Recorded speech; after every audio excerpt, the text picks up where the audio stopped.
Okay, Karen, you can laugh now.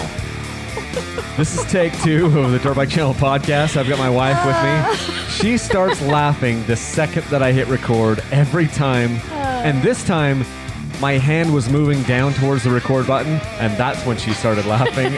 And so I hit the record, and she's already mid-laugh. And I'm like, as an audio and video guy, I'm like, that we can't start in the middle of a laugh. It's totally fine to laugh on camera. His hand going down to the record button was super dramatic, and that's what kind of hit me at first. It was kind of like that scene with Aladdin and the genie and the king of Agrabah when they're all waiting for the king to like put his hand down so they can keep singing and moving and dancing. That's that was my favorite part of that whole movie. It's the one with Will Smith, Yeah. where he's like, "You can do it, you can do it." We're waiting on you. It's funny how Karen thinks I'm so dramatic. I'm literally just pressing a button, and she thought it was dramatic. Anyway, carry on. Carry on. This is the Dirt Bike Channel podcast. We are totally serious. This is serious business. Mm-hmm. We won't be laughing anymore. She can't even do it. Anyway, I'm Kyle Brotherson. I've got my wife with me. This is Dirt Bike Channel podcast. You know, normally we were doing the Monday Morning Mechanic episodes, and it was super fun. We actually had a lot of fun recording them together. And one of the reasons, I'll just be honest, is because it's like relationship time. You know, you get time with your spouse, where you can we were forced each Sunday night to sit down together and do something without the kids. When you've got 4 kids, it's kind of hard to have alone time, right? Yeah, for sure. Especially where we've got she's almost 3. So our 3-year-old, she's a busy body and she requires a lot of attention. So right now we've assigned, because it's Sunday afternoon, we've assigned the 14-year-old to be after her. And the interesting thing about assigning your 14-year-old daughter to be after the baby is she recruits the brothers too. So yeah. if I say Kaylee, can you watch Kenzie? What it really means is Kaylee will also get Case to help her watch Kenzie because she's good at delegating. It's a team affair.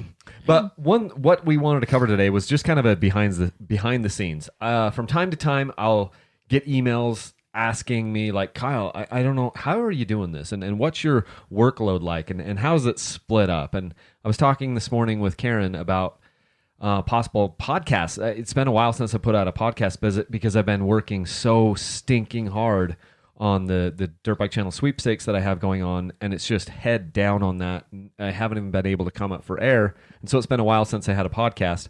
I've got a whole ton of podcast topics. I've got a whole list right here on the computer where there's probably 60 or 70 things that I want to get to. But Karen's like, well, why don't we do something a little bit more behind the scenes? And I thought, that's great because then I can bring Karen in. It isn't just talking about dirt bikes, some rotor or whatever. And so it's fun some carburetor. Right, some Holley carburetor. Karen loves to talk about Holley carburetors, don't you? Yes, I do actually. Actually, you always call it the Kelly carburetor. Just for fun. Yeah.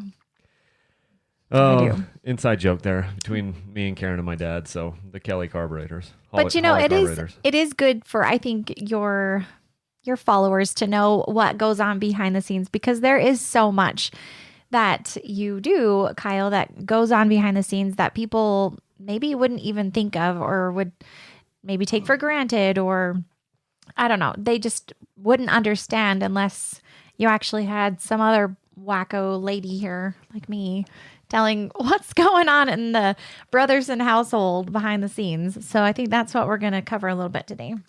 Well, and there's no way to adequately describe what happens behind the scenes unless you live it. I fully believe no one would believe how much work I put into this. I don't think anyone would believe it. If I tried to outline it all and then be like, here's what I do and here's what I've done to try to make get Dirt Bike Channel off the ground for the last 6-7 years, I don't think anyone would believe it. Karen has seen the most of it, but what she doesn't see is how my mind just never shuts off. It's always working. It's always trying to think about the thing. And so written on your the face. things. And so it's difficult. But I think about, back at the time, there was a time when I used to be able to come home from work and shut off. I can think specifically of some times when we were first, in the early days of our marriage and things, and I could shut off, whether I was doing carpet cleaning or deliveries, or even working at cell phone stores, managing a cell phone outlet or whatever. I used to be able to come home and shut down. Even when I was even doing tech support at the a company, I could come home. My shift was from 7 a.m. until 3 p.m. and I was making pretty good money at that time. And I could come home and literally shut down, shut off. And at the time, I didn't realize how good that was. I didn't know how good I had it, because then what happened is slowly in that company, I started to sell product for them. And suddenly I became where it's like I could never shut off, where you're selling stuff and you've got clients all over the country, all over the world, and you couldn't really shut down. And then you've got bosses that are emailing you or texting you. And slowly I got to the point where I could never really leave work. You know what I'm talking about, Karen? I know 100%. And then in the midst of that, then I started this side project thing because I was interested in cameras. I got into dirt bikes, and I started putting out YouTube videos here and there. First, it was just for us, like, oh, here's because one of the things I did was I would put these family videos together, right, Karen? What you still do once a year. Yeah, which I still do. We would go on a trip and I'd put out a little family video. I put it out is not the right word. I would edit it.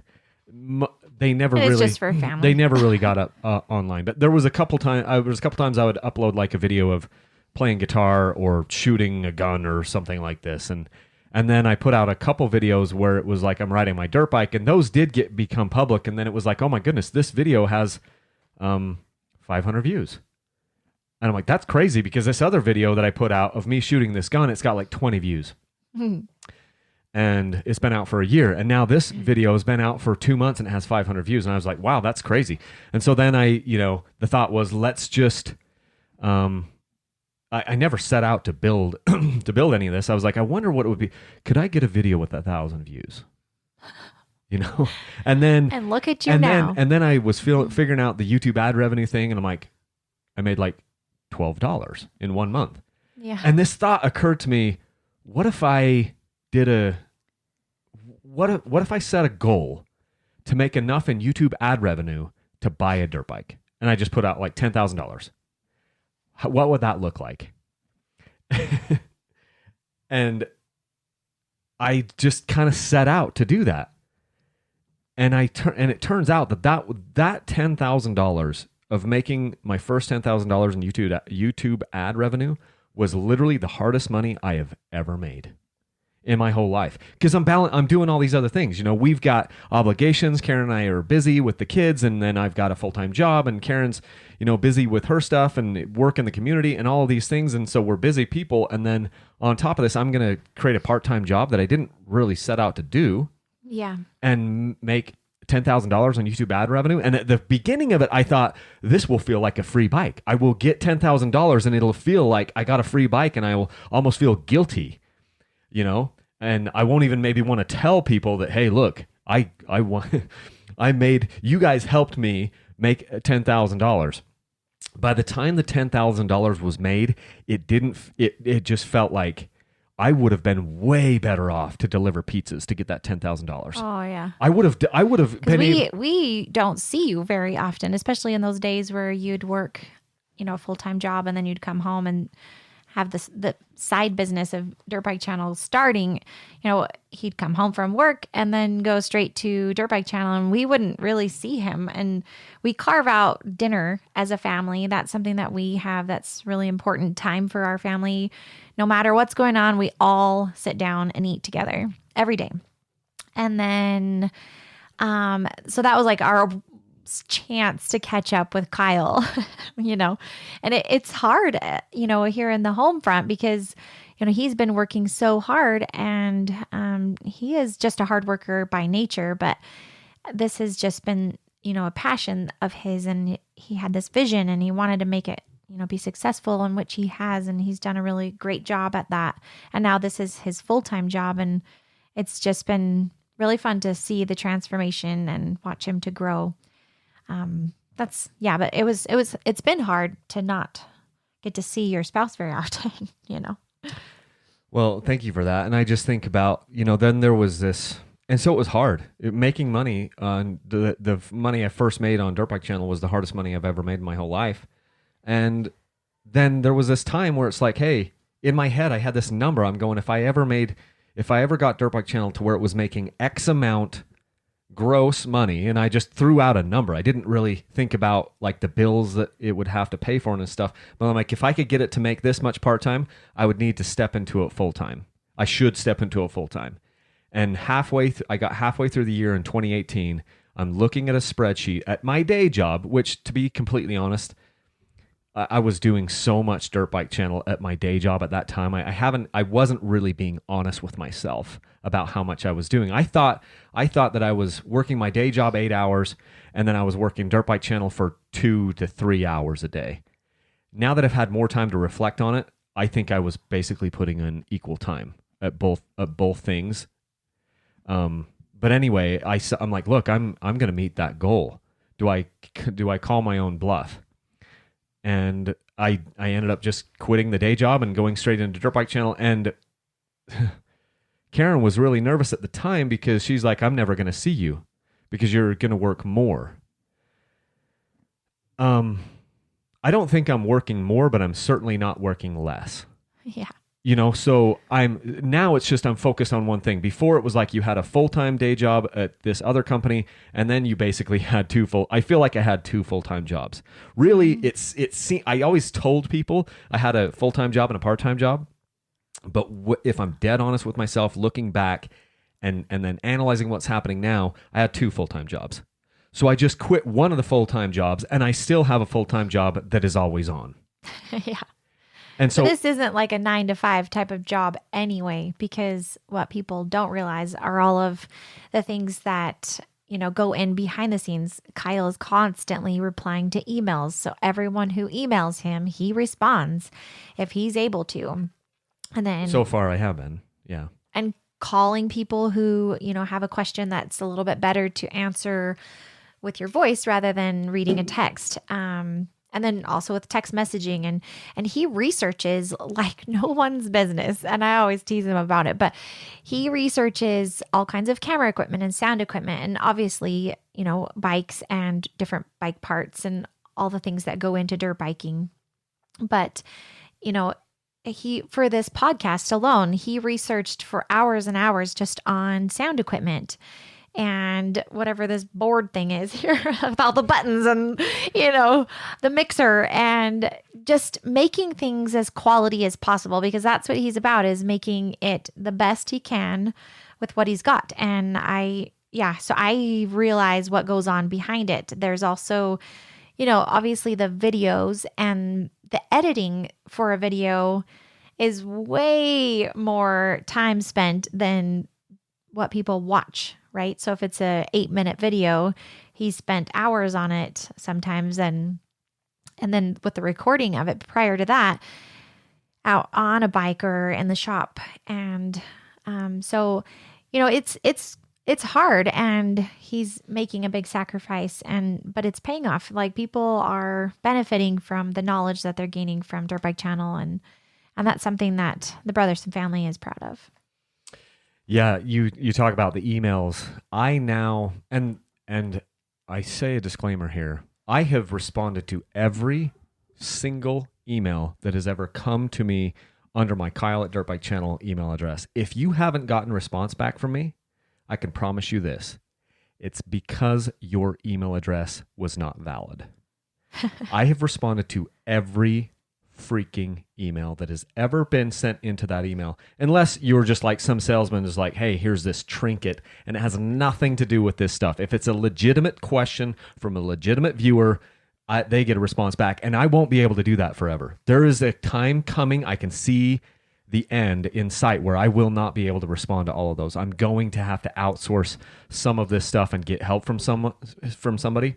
But all of those, I respond to every single email. Calls, I make calls, multiple calls a day.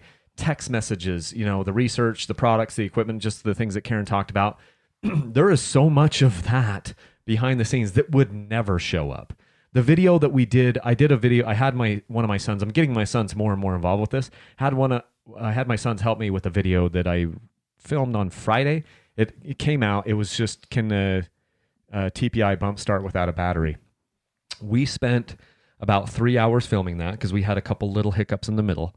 And then I spent about 3 hours editing it.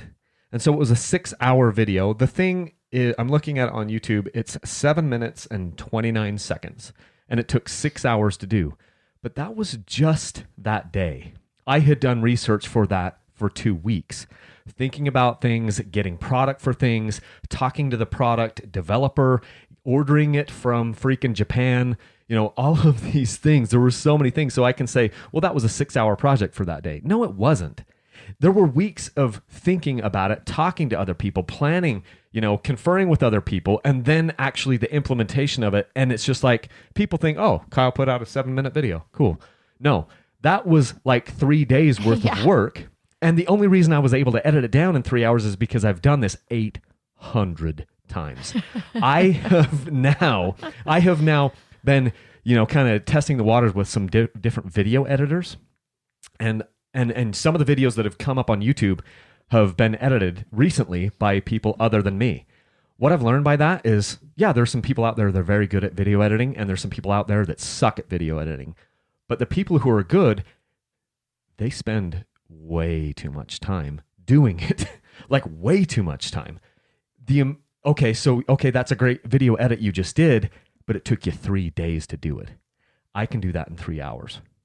And so you cannot spend 24 hours editing a video down if you've got to produce one every other day. And so some videos I spend more time on, other videos, I cranked out a video this morning. It's a riding video because I didn't have anything in the pipe because I've been so busy with the sweepstakes. I cranked that out and I budgeted myself 1 hour on that project.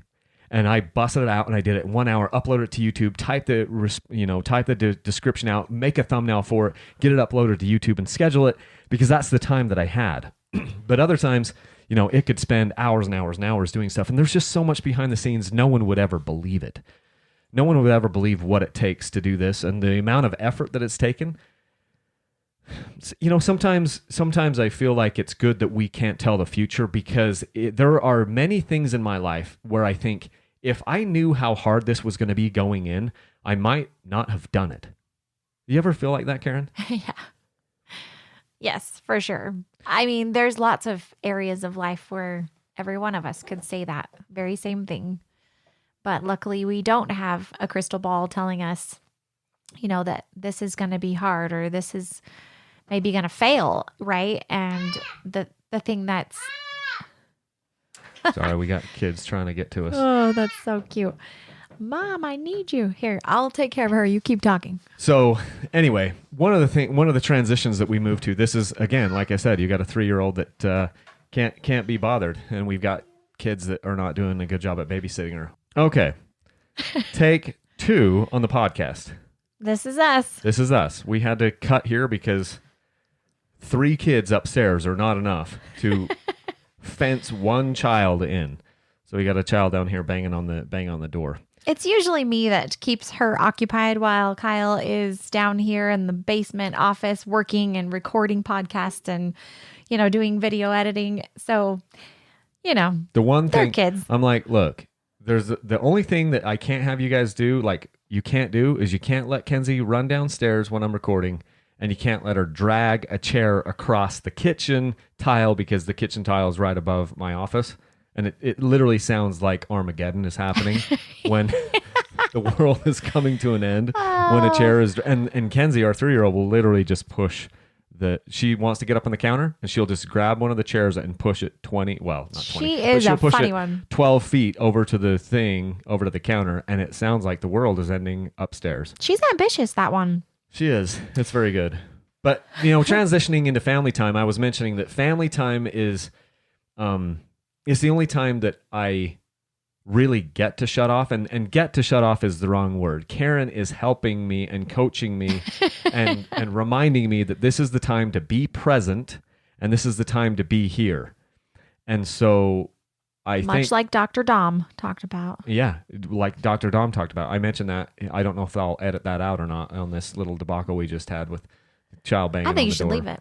But Dr. Dom talked about that, being mindful and being present in the moment. And Karen Karen talks to me about that. There was one day last week, right before the sweepstakes was going, and I brought my work upstairs to the dinner table, and she let me know that. And she's like, look, you've got to be better at that. You know, all of a sudden you're checking your phone too much here at dinner. You got to shut down, and you've got to be here. And she's very good at helping me do that. But what I want to talk about first off, Karen, is with COVID-19, which is happening right now, and how everything is kind of focused more internally on the family. That's been kind of a blessing to us, right? I mean, it seemed like it was going to be tough to shut the world out, but we've talked, several times in the last month or so about how good that has really been for our family, hasn't it? Yeah, I mean, there are some definite challenges, right? Like getting toilet paper or going to the store. Those kinds of things are a challenge. But on the whole, as our little family, we have been blessed because, we have all of these, like we mentioned in that podcast before, we have all of the extra things cut out, right? There's no basketball, there's no football and baseball and all the extras, right? And because of things like that, we have more dedicated time for our family. And I feel like that is a massive blessing. We've even introduced some new family traditions, which I'm a big proponent of. I love family traditions. I'm kind of cheesy like that, but that's me. And one of them is a family member is in charge of one day. And so, for instance, our 9-year-old Case, he has Mondays.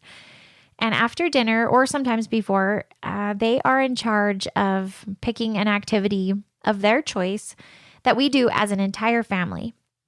And no one else can say, oh, I don't want to do that, or I think that's dumb.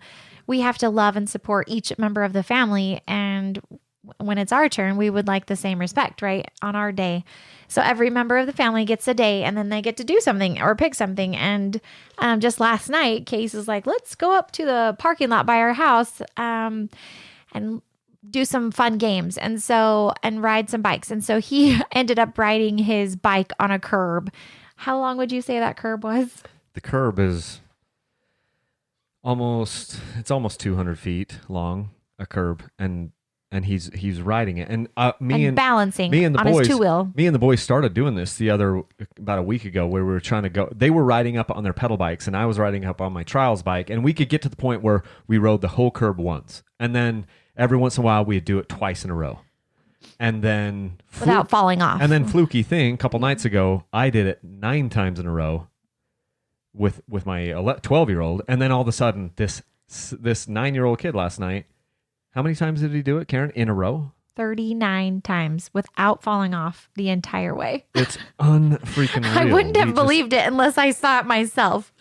It was incredible to watch him. But we've just come up with all these fun little family activities that we do together, and that's been because of the COVID-19 stuff, because we've always done the family dinner time together, where I would say 98% of, maybe even 99% of the nights since our kids Unless were someone growing, was sick or we would try to do family dinner together and spend that time at the dinner table with each other. It was, in a lot of times, it's the only time we would get to connect all together as a family, right? Mm. And sometimes it was hard, where we've got basketball practice, or we've got like these youth groups or things that the kids go to, and it's gotten harder as the kids are getting older. But then with the COVID stuff, it's been boom. All of that other stuff got kind of thrown out. And Karen noticed this, because the kids don't get to interact with their friends, Karen's like, let's replace it with some of these with doing a legitimate family activity every night. Yeah. So what are some of the activities that we've done? We'll just list them off, like whatever comes to your mind. So we've done board games. We've done hide and go seek in the house. That was super fun, by the way. That was super fun. We don't have a huge house, but we do have 3 levels in the house. And it was so fun. I have to say, we did 3 rounds of hide and go seek, and I was the first one that had to seek. I didn't find one of the children. Like, legitimately, I didn't find him. Like, I know what I did wrong. I thought I cleared a room, and he was up in the windowsill behind the window well, kind of. Yeah, in the basement, in the window well behind some curtains. I thought I cleared the entire house. and it was hard to find people. Like the kids can legit hide good. They are good hiders. That was super fun. And then we did 3 rounds of that, and it was. And the cool thing, because Karen's like, look, you do this thing, you can't complain. You just have to. Whoever decides the thing, the one rule is you don't complain. You just go do it, and you're happy to go do it. And so in my head, I'm thinking, I don't want to play hide and seek in the house, but it was legitimately fun. Yeah. So what are some of the other things? Another fun family favorite was indoor Nerf war. And so we put on some dirt bike goggles. Yeah, right. Yeah, we all put on goggles. Yeah, we put on goggles, the baby. including the baby. And she was the cutest little 2-year-old in dirt bike goggles I ever saw. And that paid off big time because she was like... Right at the end. Yeah, she got plugged right between the eyes with somebody hit her with a Nerf gun, and she didn't cry at all. Like, that would have been devastating. Yeah. Because she was just like... So we had teams damage. And we were up and down the stairs and shooting off the banister and hiding and then shooting. And it was so fun. Yeah. We had a good time with that. And then, we've done walks. We've done some exercises. We've done, I can't think of all of them. We went for a drive and went and found a cave once. Oh, yeah. We've done all types Quiet ball. So, yeah. Throwing balls, playing catch. Playing catch in the house, which most moms don't let them do. We've done bike riding. We just do it where everyone can participate. So we haven't done dirt bikes for that because not everyone. The kids chalked the driveway and made like this freeway system. And we had this game that the kids play or made up. And so you have scooters or bikes and you have to stay in the lines. And then there's a police officer. And, so Kyle and I got out there and we were all doing it together. And it was really fun, but everyone gets to have their own night and pick something to do. Yeah. So it's actually been really good. And the funny part about this is about a week or so ago, our 14-year-old daughter, Kaylee, comes to us and she, out of the blue, and she said it to me and she might've said it to Karen too, but she said, it seems like our family's happier now. And I had felt that and Karen had felt that. But when you hear it from your 14-year-old daughter, that all of a sudden she's like, our family is happier and we're getting along better.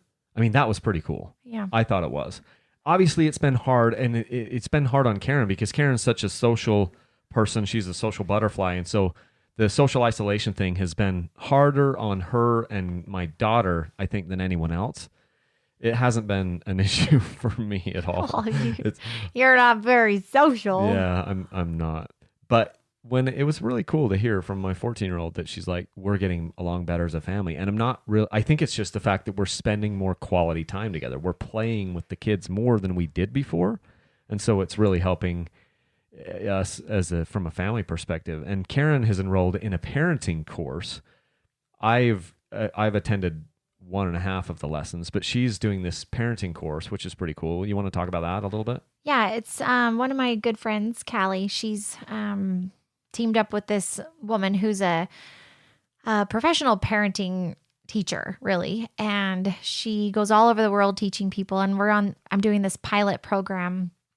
And it's basically how to, learn how to teach your children how to self-govern and to be mindful, to be present, and have the home be intentional, not by accident. And what I mean by that is, if you go through life with your family or in a relationship or even just yourself without any goals or without any purpose or without any intentional idea about what you want your life or your family or your relationship to be like, then it's just going to get there wherever it is on accident. And the more that you make things intentional in your life, the more that you're going to see the fruits of your efforts.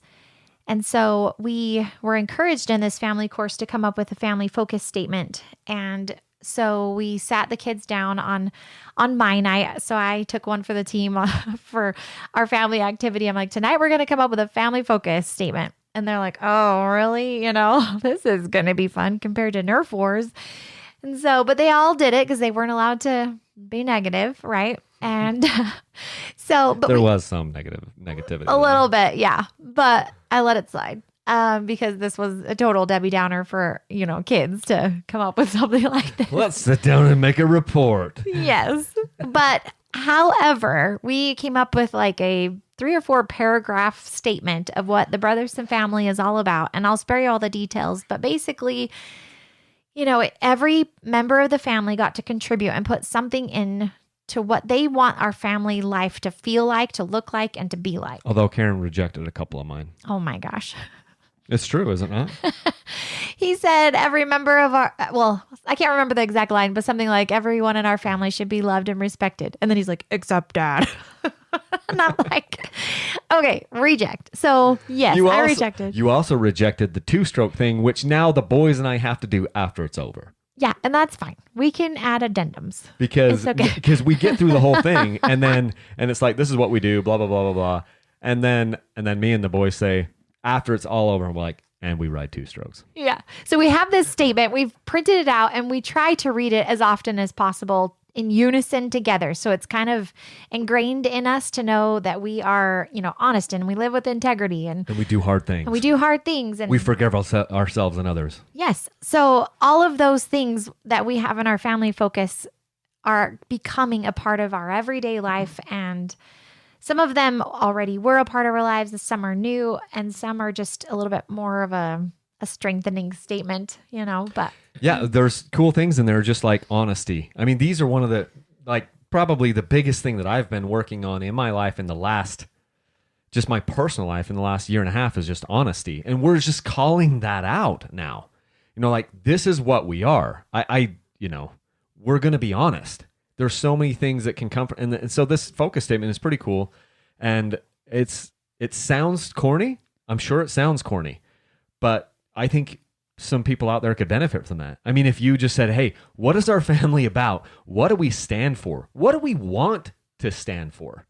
And this is it. And so that's been pretty cool. Yeah. Kind of, and then also another thing that we've been doing, Karen and I, is marriage counseling. I mean, if we're trying to work on our family, we've been enrolling in marriage courses and marriage counseling courses because we've realized that, hey, look, if you want something to work, you've got to work at it.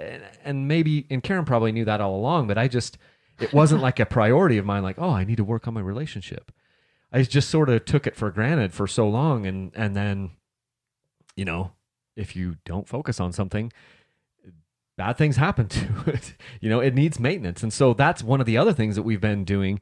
And we started that before the COVID stuff. But all of those things together with marriage counseling and focusing on the family and the parenting courses and the family dinner time. And these are things we're doing behind the scenes. And it's really kind of been paying off.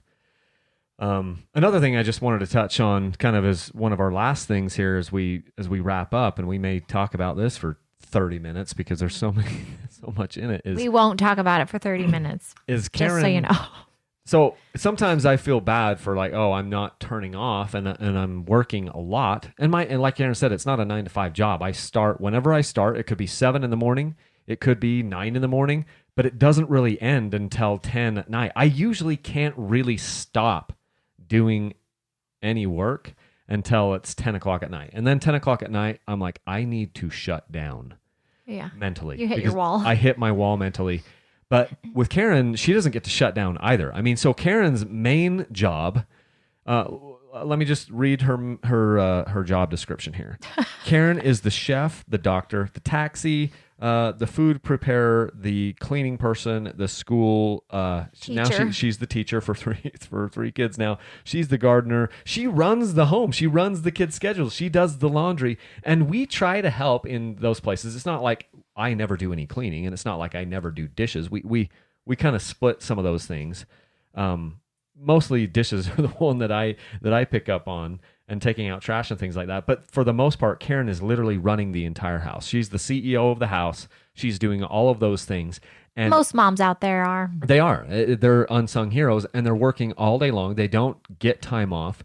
We're trying to build in the middle of the day, and I need to be better at this of like, hey, whatever time it is, like 2 to 3 is Karen time, and she gets to go do something away or just be alone for an hour in the middle of the day, and we're trying to build that in. I just need to put it on my calendar and then just walk up there and be like, Karen, this is your alone time. You need to go do it right now, because she's too unselfish to do it on her own. The point is, she doesn't get to take a break. She's doing all of these things all day long, and she's working constantly. And sometimes the kids are like, how come you guys want us to go to bed so early? And we're not putting the kids to bed early, but we're trying to, if we can get the kids in bed or at least doors shut by 8:30 or 9, that's a huge blessing for us, because then we get to then we get to pick up whatever it needs to be put away, and then we get to spend a little bit of time with each other, which hasn't been happening so much with the COVID stuff. We've kind of let the bedtime schedule lapse a little bit. Yeah, because then now we don't have to wake up at like 6:45 anymore to get people off to school. So we start school at 8. Well, Connor starts at 8. Our teenage daughter, she likes to start at like 9. Or 11. No, not on school days. But yeah, so we have our schedule and our routine for every Monday through Friday, and we try to stick to it. So we wake up and we do our schooling, and then I'm literally bouncing from kid to kid, helping this kid with science and this one with a writing project and this one with math. And then I go back to someone else who needs help with history, or someone who can't find some technical problem on their computer. And yeah, because we don't homeschool our kids, but right now every kid is doing online learning. It's all homeschooling because the COVID-19 stuff, they can't go to the school. And so suddenly Karen has become a stay-at-home homeschooling mom. Stay-at-home mom. Stay-at-home homeschooling mom. And it's been challenging. And I have not had time to help with that. I have not helped with that really at all. There's been like 1 or 2 technical issues that I've, helped with. But as far as like helping the kids stay on task with math and science and whatever else, Karen has done all of it. And she's done an awesome job with that. And I think if you were ever thinking about homeschooling, you probably have convinced yourself you don't want to do that now. or has your opinion on homeschooling changed? Well, from my homeschooling friends, they say that what I'm doing now is harder than actual homeschooling. So, because they've got like these online classes and groups already set up so they can go to learn from math from someone online. And so now I have to like reteach myself, what was 9th grade math like? And then I have to go look it up, remember it, because I've forgotten all the terms and I remember how to do it. But as far as like remembering what the term was and what the action equal to. Because the resources that the teachers are giving you now are not good enough, because they're just trying to learn it. They're trying to adapt to it. The teacher's on the fly. Mm-hmm. And it's not, what you're saying is there's not enough resources here it's just the wheels aren't moving. They're not greased as well as it would be if you were doing a homeschool course. And how could it be? I mean, the teachers, they're doing the best they can too. And they're forced into an impossible situation and really sad that they can't be with their class and do the things that they had already planned to do. And so that's really hard for teachers right now. And my heart goes out to them. I know our kids' teachers are really upset, and they've actually cried that they were so sad that their school year is now over and they didn't get to finish it with their awesome classes. And it's really heartbreaking, but I mean, we're doing it. We're doing all the things, and we're somehow making it work, just as all of you listening probably are as well. Yeah. So that's a little peek behind the curtain, what happens at our house. Obviously, we can't get into all of it, but there's a lot that goes on. And the only reason that any of this is possible, any of the Dirt Bike Channel stuff that you guys have seen, the only reason it's possible is because I have an amazing partner, and that is my wife. And if I didn't have her picking up all these other things, I couldn't do it. We talk about it all the time, and there are certain parts of my little business that have been successful, and it seems to be growing and whatever else. And people are like, "Oh, Kyle, you're doing such a good job with that." The truth is, none of it would be possible without Karen. If we were single parents, we couldn't do any of this stuff, and obviously there are extenuating circumstances and things where people either aren't married or they've divorced or whatever else, or they're widowed. And my heart goes out to those people, because it would be impossible for me to do any of these things if I didn't have a partner, and like an equally yoked partner. So I work hard, but Karen works equally hard. It's just she's working on a totally, a different thing. But it's all full steam ahead. It's all full steam ahead. And just like everyone has probably heard of those, draft horses or whatever, where it's like, oh, this horse is capable of pulling 8,000 pounds. It's one of these big Clydesdale horses. And it has the capacity to pull an 8,000 pound cart or whatever.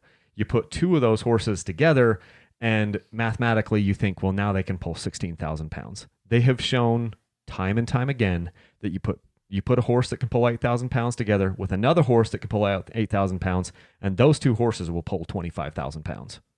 It doesn't seem like it's possible, but it is. It happens over and over and over. There's like a force multiplier that happens, and I don't even know if there's science behind it to say why, but I've seen that in our family.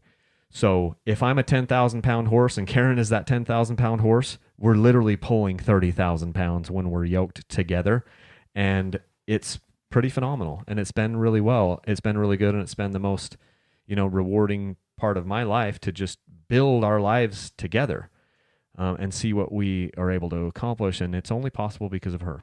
The stuff sweet. The stuff that she provides to the family, which none of the dirt bike people would ever get to see. But I do have a lot of people that will email me over the years and be like, yeah, it's amazing. You've got such a supporting wife and everything. Cause some of the people get it.